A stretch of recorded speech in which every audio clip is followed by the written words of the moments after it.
Thank you, Michelle. On this September 11th, hundreds pouring into the Southwest Florida Military Museum in Cape Coral to pay their respects and remember those lost on this day 12 years ago. 4 in Your Corner's Julian Glover has more.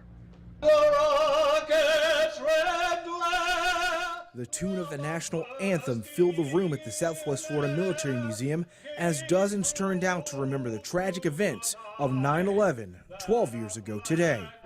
Still there. Several of those that showed up were first responders, many of them serving in New York City on 9/11, and they shared their story. You can see 5 inches in front of your face. Jim McPhee is one of those first responders. He now works for Lee County EMS, but he remembers being called into work 12 years ago after the first tower fell.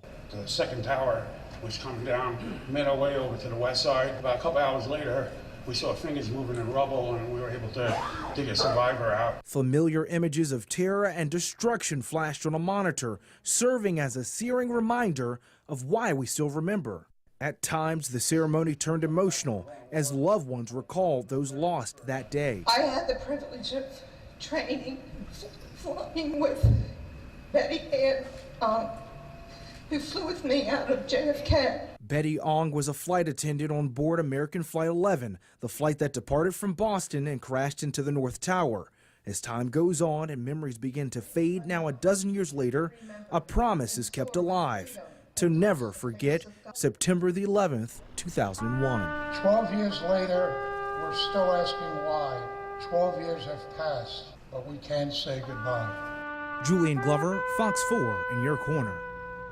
And our coverage continues throughout the newscast. We are now giving you a live look at Ground Zero, and coming up at 6:45, we're going to show you some of the progress they've made with the building there since that fateful day 12 years ago, plus a look inside the new World Trade One Tower.